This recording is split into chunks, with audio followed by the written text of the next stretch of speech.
एक ऐसी कहानी जिसने इतिहास बदल दिया। कल्पना कीजिए, आकाश काला पड़ चुका है, धरती कांप रही है, भीड़ चिल्ला रही है। एक निर्दोष मनुष्य जिसके हाथों ने बीमारों को चंगा किया, जिसकी वाणी ने तूफानों को शांत किया, उसे आज क्रूरता से क्रूस पर चढ़ाया जा रहा है। उसका नाम था जीसस क्राइस्ट। वह कोई साधारण व्यक्ति नहीं था, वह प्रेम था, वह दया था, वह परमेश्वर का पुत्र कहलाता था। फिर भी उसे कोड़ों से पीटा गया, कांटों का मुकुट पहनाया गया और अंत में क्रूस पर लटका दिया गया। पर सवाल यह है, जब यीशु को क्रूस पर चढ़ाया गया तब वास्तव में क्या हुआ? और उससे भी बड़ा सवाल, यह घटना आज हमारे जीवन को क्या सिखाती है? आज की इस गहराई से भरी कहानी में हम उस अंतिम रात से लेकर क्रूस के अंतिम शब्द तक सब कुछ समझेंगे और जानेंगे कि यह केवल एक ऐतिहासिक घटना नहीं, बल्कि हमारे जीवन की दिशा बदल देने वाली सच्चाई है। क्रूस की घटना अचानक नहीं हुई। यह सब शुरू हुआ उस रात से जब यीशु अपने शिष्यों के साथ गार्डन ऑफ गेत्सेमनी में प्रार्थना कर रहे थे। वह जानते थे कि कुछ ही घंटों में क्या होने वाला है। उन्होंने कहा, पिता, यदि संभव हो तो यह कटोरा मुझसे टल जाए, तो अभी मेरी नहीं परंतु तेरी इच्छा पूरी हो। उस रात उन्होंने इतना गहरा तनाव सहा कि उनका पसीना खून की बूंदों जैसा गिरा। यहां से हमें क्या शिक्षा मिलती है? कभी कभी परमेश्वर की इच्छा आसान नहीं होती। डर होना पाप नहीं है, हार मान लेना पाप है। सच्ची आज्ञाकारिता दर्द से होकर गुजरती है। उनके अपने शिष्य जूडस इस्करियोट ने केवल 30 चांदी के सिक्कों के लिए उन्हें पकड़वा दिया। एक चुंबन जो प्रेम का प्रतीक होना चाहिए था, वही बन गया विश्वासघात का संकेत। हर कोई जो आपके पास है वह आपके साथ नहीं है। विश्वासघात भी परमेश्वर की योजना को रोक नहीं सकता। जब लोग धोखा देते हैं तब भी परमेश्वर नियंत्रण में है।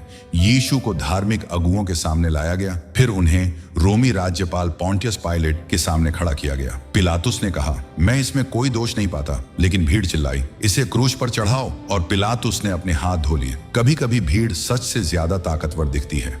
निर्दोष भी गलत ठहराया जा सकता है। सत्य के लिए खड़ा होना साहस मांगता है। रोमी सैनिकों ने उन्हें बेरहमी से कोड़े लगाए। इतिहास बताता है कि रोमी कोड़े में हड्डी और धातु के टुकड़े लगे होते थे जो शरीर को चीर देते थे। फिर उनके सिर पर कांटों का मुकुट रखा गया, उनका मजाक उड़ाया गया। यहूदियों का राजा परमेश्वर ने हमारे दर्द को दूर से नहीं देखा, उसे खुद सहा। हमारा हर घाव उनकी पीड़ा से जुड़ा है। अपमान अंत नहीं है, महिमा आने वाली है। उन्हें अपना ही क्रूस उठाकर गोलगोथा तक जाना पड़ा। रास्ते में वह गिर पड़े। तब एक व्यक्ति साइमन ऑफ सिरीन को मजबूर किया गया कि वह क्रूस उठाए। हर किसी का एक क्रूस होता है। कभी कभी हमें दूसरों का बोझ उठाने के लिए बुलाया जाता है। गिरना अंत नहीं, उठाया जाना भी अनुग्रह है। हाथों और पैरों में कीलें ठोकी गईं। उन्हें 2 अपराधियों के बीच लटका दिया गया। फिर भी उन्होंने कहा, पिता, इन्हें क्षमा कर, क्योंकि ये नहीं जानते कि क्या कर रहे हैं। क्षमा बदले से बड़ी शक्ति है। सच्चा प्रेम दर्द में भी क्षमा करता है। हमें भी अपने शत्रुओं को क्षमा करना है।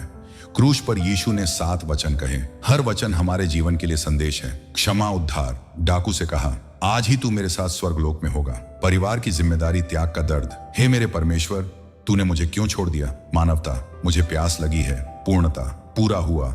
समर्पण, मैं अपनी आत्मा तेरे हाथों सौंपता हूँ। दोपहर को अंधकार छा गया, धरती कांप उठी, मंदिर का पर्दा ऊपर से नीचे तक फट गया। यह संकेत था, अब परमेश्वर तक पहुंचने के लिए किसी मध्यस्थ की जरूरत नहीं। यीशु ने रास्ता खोल दिया। अब हर व्यक्ति सीधे परमेश्वर के पास जा सकता है। बलिदान पूरा हुआ। 9, इसका हमारे जीवन में क्या अर्थ है? अब सबसे महत्वपूर्ण प्रश्न, एक प्रेम की पराकाष्ठा क्रूस बताता है परमेश्वर हमें कितना प्रेम करता है। 2, क्षमा की शक्ति। यदि यीशु क्षमा कर सकते हैं तो हम क्यों नहीं? 3, बलिदान का मूल्य। बिना बलिदान के कोई महानता नहीं। 4, आशा अंधकार में जन्म लेती है। सबसे अंधेरा दिन ही पुनरुत्थान की सुबह से पहले था। कल्पना कीजिए, जब अंतिम सांस के साथ यीशु ने कहा पूरा हुआ, तो वह हार की आवाज नहीं थी, वह विजय की घोषणा थी। शैतान सोच रहा था सब खत्म, लेकिन परमेश्वर कह रहे थे अब शुरुआत है। क्रूस हार नहीं, उद्धार था। रक्त हार नहीं, मुक्ति था। मृत्यु अंत नहीं, पुनरुत्थान की प्रस्तावना थी। आपके लिए यह कहानी क्या कहती है? आज अगर आप टूटे हैं, धोखा खाया है, अपमान सहा है, अकेले हैं, तो याद रखिए, क्रूस पर लटका हुआ वह प्रेम आज भी जीवित है। यीशु की पीड़ा व्यर्थ नहीं थी, वह आपके लिए थी, आपकी मुक्ति के लिए, आपके नए जीवन के लिए। और शायद आज आपको भी अपने जीवन में यह कहना है, प्रभु, मैं समझ गया, आपका बलिदान मेरे लिए था, मुझे बदल दीजिए।